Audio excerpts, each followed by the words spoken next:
ಎಲ್ಲರಿಗೂ ನಮಸ್ಕಾರ. ನಾನು doctor Chaitra Pandit, natural medicine and life style consultant, Samanvita Yogashala Honnavar. ಎಲ್ಲರಿಗೂ ಒಂದು ಡ್ರೀಮ್ ಇರುತ್ತೆ. ಏನಪ್ಪಾ ಅಂತ ಕೇಳಿದ್ರೆ ಚೆನ್ನಾಗಿ ನಿದ್ರೆ ಮಾಡಬೇಕು ಅಂತ. ಯಾಕೆ ಈ ಡ್ರೀಮ್ ಇರುತ್ತೆ ಅಂತ ಕೇಳಿದ್ರೆ, ಇವಾಗಿನ ಕಾಲದಲ್ಲಿ ಇವತ್ತಿನ ಒಂದು ಜೀವನ ಶೈಲಿಯಲ್ಲಿ ನಮ್ಗೆ ಹೆಂಗಾಗಿದೆ ಅಂತಂದ್ರೆ ನಿದ್ರೆ ಅನ್ನೋದೇ ಇಲ್ಲ ಅನ್ನೋ ಅಷ್ಟ್ರ ಮಟ್ಟಿಗೆ ನಾವು ತಲುಪಿದೀವಿ ಅಲ್ವಾ.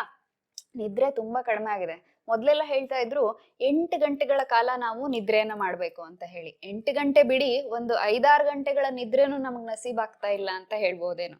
ಅಂತಹ ಜಂಜಾಟದ ಒಂದು ಜೀವನ ಶೈಲಿಯನ್ನ ನಾವು ನಡ್ಸ್ಕೊಂಡು ಹೋಗ್ತಾ ಇದೀವಿ. ಹಾಗಾಗಿ ನಿದ್ರೆ ಅನ್ನೋದು ಬಹಳ ದೂರ ಹೋಗ್ಬಿಟ್ಟಿದೆ ನಮ್ಮಿಂದ ಅಲ್ವಾ. ಇವತ್ತಿನ ಈ ವಿಡಿಯೋದಲ್ಲಿ ನಾನ್ ನಿಮ್ಗೆ ನಿದ್ರೆ, ಅದರ ಕಾಸಸ್ಗಳೇನು, ಮತ್ತೆ ಒಂದೆರಡು ಪ್ಯಾಟರ್ನ್ಗಳು ಹೇಗೆ ನಮ್ಮಲ್ಲಿ ನಿದ್ರೆ ಬದಲಾವಣೆ ಆಗತ್ತೆ, ಅದಕ್ಕೆ ಸೊಲ್ಯೂಷನ್ ಏನು, ನ್ಯಾಚುರಲ್ ಮೆಡಿಸಿನ್ಸ್ ಗಳನ್ನ, ಹರ್ಬ್ಸ್ ಗಳನ್ನ ಉಪಯೋಗಿಸ್ಕೊಂಡು ನಿದ್ರೆಯ ಪ್ರಮಾಣವನ್ನ ಹೆಚ್ಚು ಮಾಡ್ಕೊಳ್ಬಹುದು, ಅಥವಾ ಕ್ವಾಲಿಟಿ ಆಫ್ ಸ್ಲೀಪ್ ಅಂತ ಹೇಳ್ತೀವಿ, ಆ ನಿದ್ರೆಯ ಒಂದು ಕ್ವಾಲಿಟಿಯನ್ನ ಜಾಸ್ತಿ ಮಾಡ್ಕೊಳ್ಬಹುದು ಅನ್ನೋದನ್ನ ಇವತ್ತಿನ ಈ ವಿಡಿಯೋದಲ್ಲಿ ನೋಡ್ತಾ ಹೋಗೋಣ. ಹಾಗಾಗಿ ಕೊನೆಯವರೆಗೂ ಈ ವಿಡಿಯೋವನ್ನ ವೀಕ್ಷಿಸಿ ಅಂತ ಹೇಳಿ ಕೇಳ್ಕೊಳ್ತೀನಿ. ನೋಡಿ, ನಮ್ಮಲ್ಲಿ ನಿದ್ರೆ ಬರೋದಿಲ್ಲ ಅಂತ ಅನ್ನೋದಕ್ಕೆ ಹಲವಾರು ಕಾರಣಗಳಿದೆ. ಅದರಲ್ಲಿ ಮುಖ್ಯವಾಗಿರುವಂತಹ ಕಾರಣ ಅಂತಂದ್ರೆ ಮೊದಲನೇದಾಗಿ ಸ್ಟ್ರೆಸ್.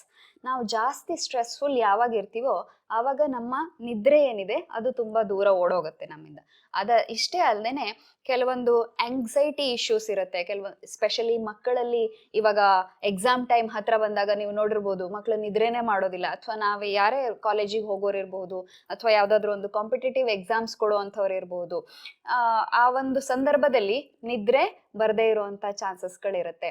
ಹಾಗೇನೆ ಯೂರಿನರಿ ಇನ್ಕಾಂಟಿನೆನ್ಸ್ ಸಮಸ್ಯೆ ಇದ್ರೆ, ಡಯಾಬಿಟಿಸ್ ಇರೋರಲ್ಲಿ ರಾತ್ರಿ ಪದೇ ಪದೇ ಎಚ್ಚರ ಆಗುವಂತ ಸಂದರ್ಭ ಬರುತ್ತೆ. ಆವಾಗ ನಿದ್ರೆ ಒಂದು ಡಿಸ್ಟರ್ಬ್ ಸ್ಲೀಪ್ ಅಂತ ಹೇಳ್ತೀವಿ. ನಿದ್ರೆ ಮಧ್ಯದಲ್ಲಿ ಡಿಸ್ಟರ್ಬ್ ಆಗುತ್ತೆ, ಪದೇ ಪದೇ ಎಚ್ಚರ ಆಗತ್ತೆ. ಅಥವಾ ಪ್ರೋಸ್ಟೇಟ್ ಹೈಪರ್ಟ್ರೋಫಿ ಇದ್ರೆ ಕೂಡ ಹಾಗೆ ಆಗತ್ತೆ. ಹಾಗಾಗಿ ಇಂಥ ಎಲ್ಲ ಕಾರಣಗಳಿಂದಾಗಿ ಈ ಒಂದು ನಿದ್ರೆ ನಮ್ಮಿಂದ ಏನು ಕಡಿಮೆ ಆಗಿದೆ, ದೂರ ಆಗಿದೆ, ಅದನ್ನ ಒಂದು ಹೇಗೆ ಸರಿ ಮಾಡ್ಕೊಳ್ಬಹುದು ಅನ್ನೋದನ್ನ ಇವತ್ತು ನೋಡ್ತಾ ಹೋಗೋಣ. ಅದರಲ್ಲಿ 2 ಪ್ಯಾಟರ್ನ್ಗಳನ್ನ ನಾನು ನಿಮ್ಗೆ ಹೇಳ್ತೀನಿ, ಅಥವಾ 2 ಫೇಸಸ್ ಅಥವಾ 2 ಪ್ಯಾಟರ್ನ್ಗಳನ್ನ ಎಕ್ಸ್ಪ್ಲೈನ್ ಮಾಡ್ತಾ ಹೋಗ್ತೀನಿ. ಅದರಲ್ಲಿ ಯಾವುದು ನಿಮ್ಮ ಒಂದು ಕಂಡೀಷನ್ಗೆ ಅಪ್ಲೈ ಆಗುತ್ತೆ ಅನ್ನೋದನ್ನ ನೀವೇ ಸರಿ ಮಾಡಿ ನೋಡ್ಕೊಳ್ಬೇಕು. ಅದಕ್ಕೋಸ್ಕರನೇ ಹೇಳ್ದೆ ಈ ವಿಡಿಯೋವನ್ನ ಸರಿಯಾಗಿ ಪೂರ್ತಿ ಕೊನೆವರೆಗೂ ನೋಡಿ ಅಂತ ಹೇಳ್ಬಿಟ್ಟು. ಫಸ್ಟ್ ಪ್ಯಾಟರ್ನ್ ಅನ್ನ ನೋಡ್ತಾ ಹೋಗೋಣ. ಈ ನಿದ್ರೆ ಅನ್ನೋ ಅಂಥದ್ದು, ಈಗ ನೋಡಿ, ಫಸ್ಟ್ ನಾವು ರಾತ್ರಿ ನಮ್ಮ ಕೆಲಸಗಳ ಕಾರ್ಯ ಎಲ್ಲ ಮುಗಿದ ತಕ್ಷಣ ನಾವು ಒಂದು ಹಾಸಿಗೆಗೆ ಹೋಗ್ತೀವಿ.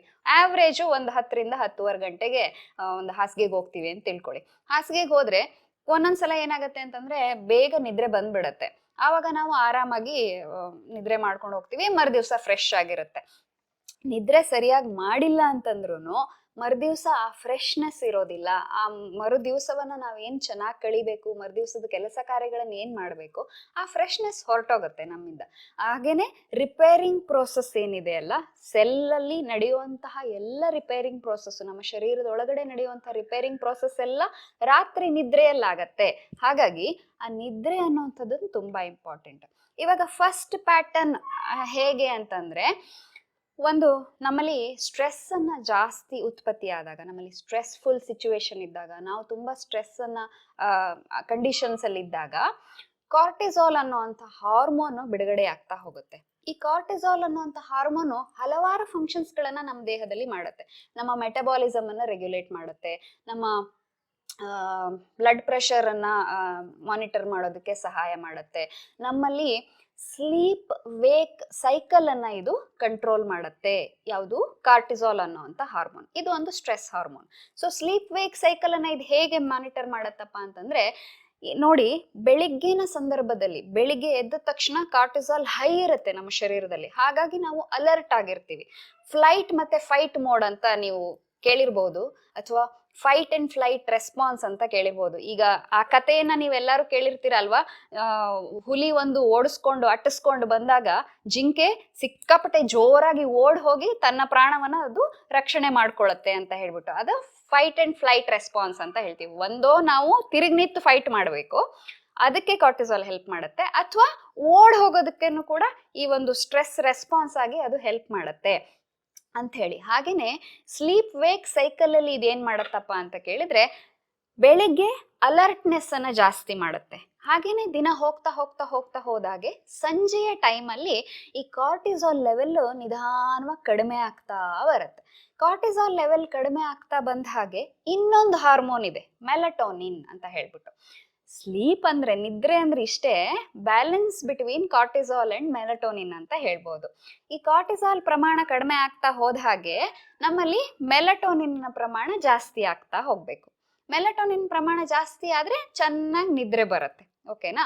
ಸೊ ಈ ಕಾರ್ಟಿಸಾಲ್ ಏನ್ ಮಾಡತ್ತೆ ಅಂತಂದ್ರೆ, ಕೆಲವರಲ್ಲಿ ಈ ಒಂದು ತುಂಬಾ ಬಿಸ್ನೆಸ್ ಮನ್ಸ್ ಇರ್ಬೋದು ಅಥವಾ ಆಫೀಸ್ ಬೇರರ್ಸ್ ಇರ್ಬೋದು, ಇವಾಗಂತೂ ಸ್ಕ್ರೀನ್ ಟೈಮಿಂಗ್, ಈವನ್ ಅದು ಒಂದು ಕಾಸ್, ಇನ್ಕ್ರೀಸ್ಡ್ ಸ್ಕ್ರೀನ್ ಟೈಮಿಂಗ್ ಅಂತ ಹೇಳ್ತೀವಿ ನಾವು. ಎಷ್ಟೊತ್ತಿಗೂ ಮೊಬೈಲ್ಸ್ ಅಲ್ಲಿ, ಲ್ಯಾಪ್ಟಾಪ್ಸ್ ಅಲ್ಲಿ, ಆನ್ಲೈನ್ ವರ್ಕ್ ಅಲ್ಲಿ ಕುತ್ಕೊಂಡಿರೋವಂಥದ್ದು, ಹಗಲು ರಾತ್ರಿ ಇಲ್ಲದೆ ಆನ್ಲೈನ್ ವರ್ಕ್ ಗಳನ್ನ ಮಾಡುವಂಥದ್ದು, ಸ್ಕ್ರೀನ್ ನೋಡ್ತಾ ಇರೋವಂಥದ್ದು, ಅದರಿಂದಾಗಿ ಸಹ ನಿದ್ರೆ ದೂರವಾಗತ್ತೆ ನಮ್ಮಲ್ಲಿ. ಅದರಿಂದ ಕಾರ್ಟಿಸಾಲ್ ಪ್ರಮಾಣನೂ ಜಾಸ್ತಿ ಆಗ್ತಾ ಹೋಗುತ್ತೆ. ಸೊ ಸಂಜೆ ಟೈಮಲ್ಲಿ ಈ ಒಂದು ಸ್ಕ್ರೀನ್ ಟೈಮ್ ಅನ್ನು ಜಾಸ್ತಿ ಆಗ್ತಾ ಹೋದ ಹಾಗೆ ಅಥವಾ ಕಾರ್ಟಿಸಾಲ್ ಲೆವೆಲ್ ಜಾಸ್ತಿ ಆಗ್ತಾ ಹೋದ ಹಾಗೆ ಏನಾಗತ್ತೆ ಅಂತಂದ್ರೆ, ಮನುಷ್ಯರು ಅಲರ್ಟ್ ಆಗ್ಬಿಡ್ತಾರೆ. ಯಾವಾಗ ನಿದ್ರೆ ಬರೋ ಅಂತ ಒಂದು ಸಂದರ್ಭ ಬರ್ಬೇಕೋ ಅದ್ರ ಬದಲು ಅಲರ್ಟ್ನೆಸ್ ಜಾಸ್ತಿ ಬಂದ್ರೆ ಏನಾಗತ್ತೆ ಹೇಳಿ? ನಿದ್ರೆ ಬರೋದಿಲ್ಲ. ನಾವು ಎಲ್ಲದಕ್ಕೂ ಎಚ್ಚರ ಹಾಕೊಂಡೇ ಇರ್ತೀವಿ ಅಲ್ವಾ? ಸೊ ರಾತ್ರಿ ನಿದ್ರೆ ಮಾಡುವಂತ ಸಂದರ್ಭದಲ್ಲಿ ಅಲರ್ಟ್ ಆಗ್ಬಿಡ್ತೀವಿ, ಚೆನ್ನಾಗಿ ಎಚ್ಚರ ಫುಲ್ ಬೆಳಗಾದಂಗೆ ಆಗ್ಬಿಡತ್ತೆ ನಮ್ಗೆ. ಹಾಗಾಗಿ ಹೋಗಿ ಮಲ್ಕೊಳ್ತಾರೆ, ಆದ್ರೆ ಎಷ್ಟು ಹೊತ್ತಾದ್ರೂ ನಿದ್ರೆ ಬರೋದಿಲ್ಲ. ನನ್ನ ಹತ್ರ ಬರೋ ಪೇಷಂಟ್ಸ್ ತುಂಬಾ ಜನ ಹೇಳೋದಿದೆ, ಮೇಡಮ್ ರಾತ್ರಿ ಮಲ್ಕೊಳ್ತೀನಿ, ಆದ್ರೆ 12 ಗಂಟೆ ಆದ್ರೂ, 1 ಗಂಟೆ ಆದ್ರೂ, 2 ಗಂಟೆ ಆದ್ರೂ ನಿದ್ರೆನೇ ಬರೋದಿಲ್ಲ, ನಾನು ಎಷ್ಟು ಪ್ರಯತ್ನ ಮಾಡಿದ್ರು ನಿದ್ರೆ ಬರೋದಿಲ್ಲ ಮೇಡಮ್, ಇದಕ್ಕೆ ಏನ್ ಮಾಡ್ಬೇಕು ನಾನು ಅಂತ ಹೇಳಿ ಕೇಳ್ಕೊಂಡ್ ಬರೋದಿದೆ. ಅದಕ್ಕೆ ನಾವು ಎಷ್ಟೊಂದು ಸಲಹೆಗಳ ಸೂಚನೆಗಳನ್ನ ಕೊಟ್ಟು ಅವರ ನಿದ್ರೆಯನ್ನ ಚೆನ್ನಾಗಿ ಮಾಡ್ಕೊಟ್ಟಿದ್ದು ಇದೆ. ಹಾಗಾಗಿ ಈ ಕಾರ್ಟಿಸಾಲ್ ಪ್ರಮಾಣವನ್ನ ನಾವು ಕಡಿಮೆ ಮಾಡ್ಕೊಳ್ಬೇಕು. ಕಾರ್ಟಿಸಾಲ್ ಪ್ರಮಾಣವನ್ನ ಕಡಿಮೆ ಮಾಡ್ಕೊಳ್ತಾ ಬಂದ್ರಷ್ಟೇ, ಸ್ಟ್ರೆಸ್ ಅಂಡ್ ಟೆನ್ಷನ್ಸ್ ಅನ್ನ ಕಡಿಮೆ ಮಾಡ್ತಾ ಬಂದ್ರೆ, ಕಾರ್ಟಿಸಾಲ್ ಕಡಿಮೆ ಆದ್ರೆ ಆವಾಗ ನಮ್ಗೆ ರಾತ್ರಿ ಹೊತ್ತಿನಲ್ಲಿ ನಿದ್ರೆ ಚೆನ್ನಾಗಿ ಬರುತ್ತೆ. ಈ ಒಂದು ಕಾರ್ಟಿಸಾಲ್ ಪ್ರಮಾಣವನ್ನ ಕಡಿಮೆ ಮಾಡೋದಕ್ಕೆ ಕೆಲವೊಂದು ಹರ್ಬಲ್ ಸೊಲ್ಯೂಷನ್ಸ್ ಅನ್ನ ನಾನು ನಿಮ್ಗೆ ಹೇಳ್ತೀನಿ. ಏನಪ್ಪಾ ಅಂತಂದ್ರೆ, ಫಸ್ಟ್ ಅಂಡ್ ಇಂಪಾರ್ಟೆಂಟ್ ಆಗಿ ಅಶ್ವಗಂಧವನ್ನ ಉಪಯೋಗಿಸ್ತಾ ಬಂದ್ರೆ ನಾವು ಕಾರ್ಟಿಸಾಲ್ ಲೆವೆಲ್ ಅನ್ನ ಕಡಿಮೆ ಮಾಡ್ಕೊಳ್ಬಹುದು. ಹಾಗೇನೆ ಪ್ಯಾಷನ್ ಫ್ಲವರ್ ಪ್ಯಾಷನ್ ಫ್ಲವರ್ ಇದೆಯಲ್ಲ, ಪ್ಯಾಷನ್ ಫ್ರೂಟ್ ಅಂತ ಬರುತ್ತೆ, ಅದರದ್ದು ಜ್ಯೂಸು, ಸ್ಕ್ವಾಶ್ ಎಲ್ಲ ಮಾಡ್ತೀವಿ, ಅದರದ್ದು ಒಂದು ಫ್ಲವರ್ ಇದೆಯಲ್ಲ, ಅದನ್ನ ಕೂಡ ಉಪಯೋಗಿಸ್ತಾ ಬರೋದ್ರಿಂದ ಸಹ ನಿದ್ರೆ ಚೆನ್ನಾಗತ್ತೆ. ಅಂದ್ರೆ ಕಾರ್ಟಿಸಾಲ್ ಲೆವೆಲ್ ಅನ್ನ ಅದು ಕಡಿಮೆ ಮಾಡ್ಕೊಡೋದಕ್ಕೆ ಹೆಲ್ಪ್ ಮಾಡುತ್ತೆ. ಅಥವಾ ಈ ದಾಸವಾಳವನ್ನ ಉಪಯೋಗಿಸಬಹುದು, ಕ್ಯಾಮೊಮೈಲ್ ಅನ್ನ ಉಪಯೋಗಿಸಬಹುದು, ಲ್ಯಾವೆಂಡರ್ ಗಳನ್ನ ಉಪಯೋಗಿಸಬಹುದು. ಈ ಹರ್ಬ್ಸ್ ಗಳ ಟೀಯನ್ನ, ಅದು ಆನ್ಲೈನ್ ಅಲ್ಲಿ ನಿಮ್ಗೆ ಅದರ ಪೌಡರ್ಗಳು ಸಿಗುತ್ತೆ, ಅದನ್ನ ತಗೊಂಡು ನೀವು ಅದರ ಟೀಯನ್ನ ಮಾಡ್ಕೊಂಡು ಅಥವಾ ಕಷಾಯದ ರೀತಿಯಲ್ಲಿ ಮಾಡ್ಕೊಂಡು ಸಹ ಅದನ್ನ ಕುಡಿಬಹುದು. ಅಥವಾ ಒಂದು ಬಿಸಿ ಹಾಲಿಗೆ 1 ಲೋಟ ಬಿಸಿ ಹಾಲನ್ನ ತಗೊಂಡ್ಬಿಟ್ಟು ಪೌಡರ್ ಅನ್ನ ಮಿಕ್ಸ್ ಮಾಡ್ಕೊಂಡು ಅದನ್ನ ಸೇವನೆಯನ್ನ ಮಾಡೋದ್ರಿಂದ, ಮಲ್ಗೋಕ್ಕಿಂತ 1-2 ಗಂಟೆ ಮುಂಚೆ ಮಾಡೋದ್ರಿಂದಾಗಿ ಚೆನ್ನಾಗಿ ನಿದ್ರೆ ಬರುತ್ತೆ. ಮೇನ್ ಇಂಪಾರ್ಟೆಂಟ್ ಏನಂತಂದ್ರೆ, ಇವುಗಳು ಕಾರ್ಟಿಸಾಲ್ ಲೆವೆಲ್ ಅನ್ನ ಕಡಿಮೆ ಮಾಡೋದಕ್ಕೆ ಸಹಾಯ ಮಾಡ್ತವೆ, ನಮ್ಮ ಸ್ಟ್ರೆಸ್ ಅನ್ನ ಕಡಿಮೆ ಮಾಡುತ್ತೆ, ಟೆನ್ಷನ್ಸ್ ಅನ್ನ ಕಡಿಮೆ ಮಾಡುತ್ತೆ. ಅದರಿಂದಾಗಿ ನಿಮ್ಗೆ ನಿದ್ರೆ ಚೆನ್ನಾಗಿ ಬರುತ್ತೆ. ನನ್ನ ಮಾವ ಡಾಕ್ಟರ್ ಮಹೇಶ್ ಪಂಡಿತ್ ಅಂತ ಹೇಳ್ಬಿಟ್ಟು, ಅವರು ಆಯುರ್ವೇದ ವೈದ್ಯರು. ಹಲವಾರು, ಈಗ ಒಂದು 40-50 ವರ್ಷಗಳಿಂದ ಅವರು ಈ ವೆಸ್ಟರ್ನ್ ಘಾಟ್ ಅಲ್ಲಿ ಇರುವಂತಹ ಎಲ್ಲ ಹರ್ಬ್ಸ್ ಗಳನ್ನ ಉಪಯೋಗಿಸ್ಕೊಂಡು ಪ್ರಾಚೀನ ಆಯುರ್ವೇದ ಪದ್ಧತಿಯಿಂದ ಸಾವಿರಾರು ಜನರನ್ನ ಅವರು ಕ್ಯೂರ್ ಮಾಡಿರುವಂತಹ ಒಂದು ಈ ಭಾಗದ ಪ್ರಮುಖ ಆಯುರ್ವೇದ ವೈದ್ಯರು ಅಂತಾನೆ ಹೇಳ್ಬೋದು. ಅವರಲ್ಲಿ ನಾವು ಹಲವಾರು ನಾಲೆಜ್ ಅನ್ನ ತಗೊಳ್ಳಿದ್ದೀನಿ. ಹರ್ಬಲ್ ಮೆಡಿಸಿನ್ಸ್ ಬಗ್ಗೆ ಎಷ್ಟೊಂದು ನಾವು ಡಿಸ್ಕಸ್ ಅನ್ನ ಮಾಡ್ತೇವೆ. ಹಾಗೇನೆ ನನ್ನ ಹಸ್ಬೆಂಡ್ ಕೂಡ ಆಯುರ್ವೇದ ಡಾಕ್ಟರ್ ಆಗಿರೋದ್ರಿಂದ ನಾವು ಈ ಒಂದು ಹರ್ಬ್ಸ್ ಮತ್ತೆ ಹರ್ಬಲ್ ಮೆಡಿಸಿನ್, ನ್ಯಾಚುರಲ್ ಮೆಡಿಸಿನ್, ಇವುಗಳ ಬಗ್ಗೆ ವಿಶೇಷ ಮಾಹಿತಿಯನ್ನ ಒಳಗೊಂಡವರಾಗಿದ್ದೀವಿ. ಹಾಗಾಗಿ ಎಷ್ಟೊಂದು ಜನರಿಗೆ ಈ ಹರ್ಬಲ್ ಮೆಡಿಸಿನ್ಸ್ ಗಳಿಂದಾಗಿ ಅವರು ತಮ್ಮ ಕಾಯಿಲೆಗಳಿಂದ ಹೊರಗೆ ಬರುವಂತದ್ದಾಗಿದೆ. ಹಾಗಾಗಿ ಈ ಕಾರ್ಟಿಸಾಲ್ ಲೆವೆಲ್ ಏನಿದೆ ಅಲ್ಲ, ಈ ಕಾರ್ಟಿಸಾಲ್ ಲೆವೆಲ್ ಅನ್ನ ಕಡಿಮೆ ಮಾಡ್ಕೊಳ್ಳೋದಕ್ಕೆ ಒಂದು ಅಶ್ವಗಂಧ, ಇನ್ನೊಂದು ಹೈಬಿಸ್ಕಸ್ ಅಥವಾ ದಾಸವಾಳವನ್ನ ಉಪಯೋಗಿಸಬಹುದು, ಕ್ಯಾಮೊಮೈಲ್, ಲ್ಯಾವೆಂಡರ್, ಹಾಗೇನೆ ಪ್ಯಾಷನ್ ಫ್ರೂಟ್ ಇದು ಫ್ಲವರ್ ಅನ್ನ ಉಪಯೋಗಿಸ್ಕೊಂಡು ಅದರ ಟೀ ಅಥವಾ ಕಷಾಯವನ್ನ ಮಾಡ್ಕೊಂಡು ಸೇವನೆಯನ್ನ ಮಾಡೋದ್ರಿಂದ ಕಾರ್ಟಿಸಾಲ್ ಲೆವೆಲ್ ಅನ್ನ ಕಡಿಮೆ ಮಾಡ್ಕೊಳ್ಬಹುದು. ಅದರಿಂದಾಗಿ ನಿದ್ರೆ ಅಥವಾ ಸ್ಟ್ರೆಸ್ ಟೆನ್ಷನ್ ಕಡಿಮೆ ಆಗುತ್ತೆ, ನಿದ್ರೆ ಚೆನ್ನಾಗಿ ಬರುತ್ತೆ ಅಂತ ಹೇಳ್ಬಿಟ್ಟು.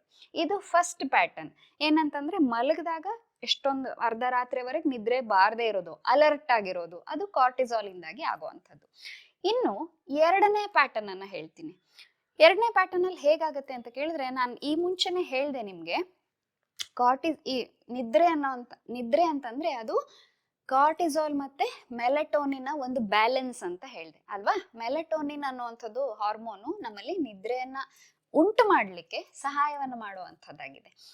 ಸಂಜೆ ಆಗ್ತಾ ಇದ್ದ ಹಾಗೆ ಕಾರ್ಟಿಸಾಲ್ ಕಡಿಮೆ ಆದಾಗ ಮೆಲಟೋನಿನ್ ಅಧಿಕವಾಗ್ತಾ ಹೋಗುತ್ತೆ, ಜಾಸ್ತಿ ಆಗ್ತಾ ಹೋಗುತ್ತೆ. ರಾತ್ರಿ ಆಗೋ ಸಂದರ್ಭದಲ್ಲಿ ಅದು ಪೀಕ್ ಲೆವೆಲ್ ಅಲ್ಲಿ ಇರುತ್ತೆ. ಹಾಗಾಗಿ ನಮ್ಗೆ ಮಲಗಿದ ತಕ್ಷಣ ನಿದ್ರೆ ಬರಬೇಕು ಅಂತ ಹೇಳಿ.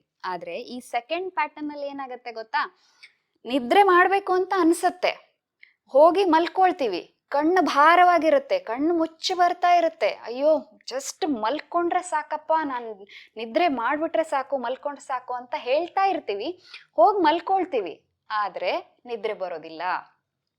ಆ ಕಡೆ ಈ ಕಡೆ ತಿರುಗ್ತಾ ಇರ್ತಾರೆ, ಹೊರಳ್ತಾ ಇರ್ತಾರೆ, ಎದ್ದು ಹೋಗಿ ಬಂದು ಮಾಡ್ಕೊಂಡ್ ಬರ್ತಾರೆ, ಗಟ್ಟಿ ಕಣ್ಣು ಮುಚ್ಕೊಂಡು ನಿದ್ರೆ ಮಾಡೋದಕ್ಕೆ ಟ್ರೈ ಮಾಡಿ ನೋಡ್ತಾರೆ, ಬಟ್ ನಿದ್ರೆ ಬರೋದಿಲ್ಲ. ಯಾಕೆ ಹೀಗಾಗತ್ತೆ ಅಂತ ಕೇಳಿದ್ರೆ, ಲೋ ಲೆವೆಲ್ಸ್ ಆಫ್ ಮೆಲಟೋನಿನ್ ಏನಾದ್ರೂ ಇದ್ರೆ ಆ ಸಂದರ್ಭದಲ್ಲಿ ನಿದ್ರೆ ಬರೋದಿಲ್ಲ ನಮ್ಗೆ. ಅದೇ ಇಂಪಾರ್ಟೆಂಟ್ ಹಾರ್ಮೋನ್ ಆಗಿರೋದ್ರಿಂದ ಮೆಲಟೋನಿನ್ ಲೆವೆಲ್ಲೇ ಕಡಿಮೆ ಇದೆ ಅಂತಂದ್ರೆ ಆವಾಗ ನಿದ್ರೆ ಬರೋದಿಲ್ಲ. ನಾರ್ಮಲಿ ಏನ್ ಮಾಡ್ತಾರೆ ಗೊತ್ತಾ, ಮೆಲಟೋನಿನ್ ಅನ್ನ ಸಪ್ಲಿಮೆಂಟ್ ಆಗಿ ತಗೊಳ್ತಾರೆ ನಿದ್ರೆ ಬರಬೇಕು ಅಂತ ಹೇಳುವಂತ ಕಂಡೀಷನ್ಸ್ ಅಲ್ಲಿ. ಕೆಲವೊಂದಿಷ್ಟು ಜನ ಮೆಲಟೋನಿನ್ ಅನ್ನ ಈಗ 1 to 2 ಗ್ರಾಮ್ ಹೀಗೆ ಒಂದು ಸಪ್ಲಿಮೆಂಟ್ ರೂಪದಲ್ಲಿ ತಗೊಂಡು ನಿದ್ರೆ ಮಾಡೋ ಅಂತ ಒಂದು ಕೇಸಸ್ಗಳನ್ನು ನಾವು ನೋಡ್ತೀವಿ. ಆದ್ರೆ ಈ ಮೆಲಟೋನಿನ್ ಏನ್ ಮಾಡುತ್ತೆ ಅಂತ ಕೇಳಿದ್ರೆ, ಅಕಸ್ಮಾತ್ ನಾವೇನಾದ್ರೂ ಹೈಯರ್ ಡೋಸಸ್ ಅಲ್ಲಿ ಹೆಚ್ಚಾಗಿ ಡಾಕ್ಟರ್ ಅಡ್ವೈಸ್ ಇಲ್ದೇನೆ ಸುಮ್ನೆ ಹೀಗೆ ತಗೊಂಡ್ಬಿಟ್ವಿ, ಡೋಸಸ್ ಇವತ್ತು ಈ ಡೋಸಿಗೆ ಬರ್ತಾ ಇದೆ, ನಾಳೆ ಬರ್ತಾ ಇಲ್ಲ ಅಂದ್ರೆ ಜಾಸ್ತಿ ಡೋಸ್ ತಗೊಂಡ್ವಿ ಅಂತಂದ್ರೆ ತುಂಬಾ ಕೆಟ್ಟ ಪರಿಣಾಮವನ್ನ ಬೀರುತ್ತೆ ನಮ್ಮ ಆರೋಗ್ಯದ ಮೇಲೆ. ಹಾಗಾಗಿ ಡಾಕ್ಟರ್ ಅಡ್ವೈಸ್ ಇಲ್ದೆ ನೀವು ಅದನ್ನ ತಗೊಳ್ಲಿಕ್ಕೆ ಹೋಗ್ಬಾರ್ದು. ಆದ್ರೆ ಮೆಲಟೋನಿನ್ ಅನ್ನ ನಾವು ಇಂಪ್ರೂವ್ ಮಾಡ್ಕೊಳ್ಳೋದು ಹೇಗೆ, ಮೆಲಟೋನಿನ್ ಅನ್ನ ಜಾಸ್ತಿ ಮಾಡ್ಕೊಳ್ತಾ ಹೋದಾಗೆ ನಮ್ಗೆ ನಿದ್ರೆ ನ್ಯಾಚುರಲಿ ಚೆನ್ನಾಗೆ ಬಾಡಿಗೆ ಬಂದ್ಬಿಡತ್ತೆ. ಹಾಗಾಗಿ ಮೆಲಟೋನಿನ್ ಅನ್ನ ಜಾಸ್ತಿ ಮಾಡ್ಕೊಳ್ಬೇಕು ಅಂತಂದ್ರೆ ಒಂದು ಬೆಸ್ಟ್ ಸೊಲ್ಯೂಷನ್ ನಾನು ನಿಮ್ಗೆ ಹೇಳ್ತೀನಿ, ಅದಂತಂದ್ರೆ ಜ್ಯೋತಿ ತ್ರಾಟಕ ಮಾಡೋ ಅಂಥದ್ದು. ನೀವು ತ್ರಾಟಕದ ಬಗ್ಗೆ ಕೇಳೇ ಇರಬಹುದು, ಯೋಗದ ಒಂದು ಅವಿಭಾಜ್ಯ ಅಂಗ ಅದು. ಏನ್ ಮಾಡ್ಬೇಕು ಅಂತ ಕೇಳಿದ್ರೆ, ಒಂದು ಕತ್ತಲೆ ಇರುವಂತ ಒಂದು ರೂಮ್ ಅನ್ನ ಸೆಲೆಕ್ಟ್ ಮಾಡ್ಕೊಂಡ್ಬಿಟ್ಟು ಒಂದು 2 ರಿಂದ 3 ಅಡಿ ಅಂತರದಲ್ಲಿ ಒಂದು ಸ್ಟೂಲ್ ಮೇಲೆ ಕ್ಯಾಂಡಲ್ ಅನ್ನು ಅಥವಾ ಒಂದು ಎಣ್ಣೆಯ ದೀಪವನ್ನು ಹಚ್ಚಿಬಿಟ್ಟು ಅದನ್ನ ಮುಂದೆ ಎದುರುಗಡೆ ಕೂತ್ಕೊಂಡು ಆ ದೀಪವನ್ನ ನೋಡ್ತಾ ಬರಬೇಕು ಕಂಟಿನ್ಯೂಸ್ ಆಗಿ. ಎಲ್ಲಿವರೆಗೆ ನಿಮ್ಮ ಕಣ್ಣಲ್ಲಿ ನೀರು ತುಂಬಿ ನೀರು ಹರಿಯುತ್ತೋ ಅಲ್ಲಿವರೆಗೂ ಅದನ್ನ ನೋಡೋದು, ಆಮೇಲೆ ಒಂದ್ಸಲ ಕಣ್ಣನ್ನು ಮುಚ್ಚೋದು, ಹೀಗೆ ಕೈಗಳನ್ನ ಉಜ್ಜಿ ಪಾಮಿಂಗ್ ಅನ್ನ ಮಾಡಿ ಕಣ್ಣಿಗೆ ಒಂಚೂರು ರೆಸ್ಟ್ ಕೊಟ್ಟು ಮತ್ತೊಂದ್ಸಲ ಸೇಮ್ ಪ್ರೊಸೀಜರ್ ರಿಪೀಟ್ ಮಾಡೋದು. ಹೀಗೆ ಒಂದು 3 ರಿಂದ 5 ಸಲ ಮಾಡಿದ್ಮೇಲೆ ಕಣ್ಣನ್ನ ಮುಚ್ಚಿ ರಿಲ್ಯಾಕ್ಸ್ ಮಾಡಿ ನಿದ್ರೆಗೆ ಹೋಗ್ಬಿಡೋದು. ಈ ಒಂದು ಪ್ರೊಸೀಜರ್ ಅನ್ನ ಮಾಡೋದ್ರಿಂದಾಗಿ ನಮ್ಮಲ್ಲಿ ಮೆಲಟೋನಿನ್ ಪ್ರಮಾಣವನ್ನ ನಾವು ಜಾಸ್ತಿ ಮಾಡ್ಕೊಳ್ಬಹುದು. ಅದರಿಂದಾಗಿ ನಮ್ಗೆ ಚೆನ್ನಾಗಿ ನಿದ್ರೆ ಬರ್ತಾ ಹೋಗುತ್ತೆ. ಹಾಗಾಗಿ ಹೆಚ್ಚಿನ ಒಂದು ಕುಂಭಕರ್ಣನ್ ಹಾಗೆ ನಿದ್ರೆ ಮಾಡ್ಬೇಕು ಅಂತ ಎಲ್ಲರೂ ಬಯಸ್ತಾರೆ. ಆದ್ರೆ ಕುಂಭಕರ್ಣನ್ ಹಾಗೆ ಅಲ್ದಿದ್ರು ಅಟ್ಲೀಸ್ಟ್ ಮರುದಿವ್ಸ ನಾವು ಚೆನ್ನಾಗಿ ಫ್ರೆಶ್ ಆಗಿ ಒಂದು ನಮ್ಮ ದಿನನಿತ್ಯದ ಕಾರ್ಯಗಳನ್ನ ಚೆನ್ನಾಗಿ ಮಾಡ್ಕೊಂಡು ಹೋಗೋ ಹಾಗೆ, ನಮ್ಮ ಶರೀರದಲ್ಲಿ ಎಲ್ಲ ಬಯೋಲಾಜಿಕಲ್ ಒಂದು ರಿಪೇರಿಂಗ್ ಪ್ರೊಸೆಸ್ ಅಂತ ಏನ್ ಹೇಳ್ತೀವಿ ಅದು ಆಗೋ ಹಾಗೆ, ರಿಜುವಿನೇಷನ್ ಆಗ್ಬೇಕು ನಮಗ್ ಚೆನ್ನಾಗಿ. ಬಾಡಿ ರಿಜುವಿನೇಟ್ ಆದ್ರೆ ಮಾತ್ರ ಅಲ್ವಾ ನಾವು ಹೆಚ್ಚಿನ ಕಾರ್ಯಗಳನ್ನ ಮಾಡೋದಕ್ಕೆ ಸಾಧ್ಯವಾಗೋದು. ಹಾಗೆ ಬಾಡಿ ರಿಜುವಿನೇಟ್ ಆಗೋ ಹಾಗೆ, ಎಲ್ಲ ರೀತಿಯಿಂದ ನಮ್ಗೆ ಸಹಾಯ ಆಗೋ ಹಾಗೆ ನಾವು ಮಾಡ್ಕೊಳ್ಬೇಕು ಅಂತಂದ್ರೆ ಕಾರ್ಟಿಸಾಲ್ ಲೆವೆಲ್ ಅನ್ನ ಕಡಿಮೆ ಮಾಡ್ಕೊಳ್ಬೇಕು, ಜೊತೆಗೆ ಮೆಲಟೋನಿನ್ ಲೆವೆಲ್ ಅನ್ನ ಜಾಸ್ತಿ ಮಾಡ್ಕೊಳ್ಬೇಕು. ಈ ಒಂದು ಪ್ರಮಾಣವನ್ನ ನಾವು ಬ್ಯಾಲೆನ್ಸ್ ಮಾಡ್ಕೊಳ್ತಾ ಹೋದಷ್ಟು ನಮ್ಗೆ ನಿದ್ರೆ ತುಂಬಾ ಚೆನ್ನಾಗಿ ಬರುತ್ತೆ. ಯಾವುದೇ ಕೆಟ್ಟ ಕನಸುಗಳಿಲ್ಲದೆ ಆರಾಮದಾಯಿಯಾಗಿ ನಿದ್ರೆ ಮಾಡಿ, ಇದು ಇಂಟರ್ನ್ ನಿಮ್ಮ ಆರೋಗ್ಯದ ಮೇಲೆ ಒಳ್ಳೆಯ ಪ್ರಭಾವವನ್ನು ಬೀರುತ್ತೆ. ಯಾಕೆ ಗೊತ್ತಾ, ನಾವು ಯಾವಾಗ ಚೆನ್ನಾಗಿ ನಿದ್ರೆ ಮಾಡ್ತೀವಿ ಆವಾಗ ನಮ್ಮಲ್ಲಿ ಬೇಡದೆ ಇರುವಂತಹ ಬೇರೆ ಬೇರೆ ಕಾಯಿಲೆಗಳು, ಈಗ ಸ್ಟ್ರೆಸ್ ಟೆನ್ಷನ್ ಇಂದಾಗಿ ಹಲವಾರು ಕಾಯಿಲೆಗಳು ಬರುತ್ತೆ. ನಿದ್ರೆ ಸರಿಯಾಗಿ ಮಾಡಿಲ್ಲ ಅಂತಂದ್ರೆ ಅದರಿಂದಾಗಿ ಹಲವಾರು ಕಾಯಿಲೆಗಳು ನಮ್ಮಲ್ಲಿ ಉತ್ಪತ್ತಿ ಆಗ್ತಾ ಇದೆ ಇವತ್ತಿನ ದಿವಸದಲ್ಲಿ. ಅಂಥ ಎಲ್ಲ ಕಾಯಿಲೆಗಳನ್ನು ಕೂಡ ನಾವು ಕಡಿಮೆ ಮಾಡ್ಕೊಳ್ಬಹುದು, ಬರ್ದೇ ಇರೋ ಹಂಗೆ ನೋಡ್ಕೊಳ್ಬಹುದು. ನಮ್ಮ ಲೈಫ್ ತುಂಬಾ ಚೆನ್ನಾಗಿ ಆಗ್ತಾ ಹೋಗುತ್ತೆ. ಒಳ್ಳೆ ಪಾಸಿಟಿವ್ ಥಿಂಕಿಂಗ್ ಬರುತ್ತೆ, ಪಾಸಿಟಿವ್ ಥಾಟ್ಸ್ ಬರುತ್ತೆ. ನಾವು ಜನರ ಜೊತೆ ಬೆರೆಯುವಾಗ ಒಂದು ಪಾಸಿಟಿವ್ ಆಟಿಟ್ಯೂಡ್ ಅಲ್ಲಿ ಬೆರಿತೀವಿ, ನಮ್ಮ ಜೀವನವನ್ನ ಚೆನ್ನಾಗಿ ಮಾಡ್ಕೊಳ್ತಾ ಹೋಗ್ತೀವಿ. ಆದ್ರಿಂದ ನಿದ್ರೆ ಅನ್ನುವಂಥದ್ದು ಅತಿ ಮುಖ್ಯವಾಗಿ ಮಾನವನಿಗೆ ಬೇಕಾಗಿರುವಂಥದ್ದು. ನಿಮಗೆ ಯಾವ ಈ ಎರಡು ಪ್ಯಾಟರ್ನ್ಗಳನ್ನ ನಾನು ಹೇಳಿದ್ನಲ್ವಾ, ಈ ಎರಡು ಪ್ಯಾಟರ್ನ್ಗಳಲ್ಲಿ ನಿಮ್ಮ ಪ್ಯಾಟರ್ನ್ ಯಾವುದು ಅನ್ನೋದನ್ನ ನೀವು ಗುರುತಿಸ್ಕೊಳ್ಬೇಕು. ಫಸ್ಟ್ ಗುರುತಿಸ್ಕೊಂಡು ಅದಕ್ಕೆ ಹೇಳಿರುವಂತಹ ಸೊಲ್ಯೂಷನ್ ಅನ್ನ ಫಾಲೋ ಮಾಡ್ತಾ ಹೋಗ್ಬಿಟ್ರೆ ನಿಮ್ಮ ಸಮಸ್ಯೆ ದೂರವಾಗ್ತಾ ಹೋಗುತ್ತೆ. ಅದನ್ನ ಬಿಟ್ಟು ಯಾರೋ ಏನೋ ಹೇಳಿದ್ರು ಅಂತ ಹೇಳಿ ಯಾವುದೋ ಒಂದನ್ನ ಫಾಲೋ ಮಾಡದೆ, ಯಾವ್ದನ್ನ ಫಾಲೋ ಮಾಡಿದ್ರು ಏನೂ ಆಗ್ತಾ ಇಲ್ಲ, ನಿದ್ರೆ ಬರ್ತಾ ಇಲ್ಲ ಡಾಕ್ಟ್ರೆ ಅಂತ ಹೇಳೋರೆ ಹೆಚ್ಚಿನ ಜನ ಇರ್ತಾರೆ ಅಲ್ವಾ. ಹಾಗಾಗಿ ನಿಮ್ಮ ಪ್ಯಾಟರ್ನ್ ಏನು ಅಂತ ನೀವು ಕಂಡು ಹಿಡ್ಕೊಳ್ಬೇಕು ಅಂಡ್ ಅದ್ರ ಬಗ್ಗೆ ಒಂದು ಸೊಲ್ಯೂಷನ್ ಅನ್ನ ಮಾಡ್ಕೊಳ್ತಾ ಹೋಗ್ಬೇಕು. ಅದರಿಂದ ನಿಮ್ಮ ಸಮಸ್ಯೆಯನ್ನ ಸಂಪೂರ್ಣವಾಗಿ ನೀವು ಬಗೆಹರಿಸ್ಕೊಳ್ಬಹುದು ಅಂತ ಹೇಳ್ತಾ ಇವತ್ತಿನ ವಿಡಿಯೋವನ್ನ ಇಲ್ಲಿಗೆ ಮುಕ್ತಾಯ ಮಾಡ್ತಾ ಇದ್ದೀನಿ. ಮತ್ತೆ ಮುಂದಿನ ವಿಡಿಯೋದಲ್ಲಿ ಭೇಟಿ ಆಗ್ತೀನಿ. ನಮಸ್ಕಾರ.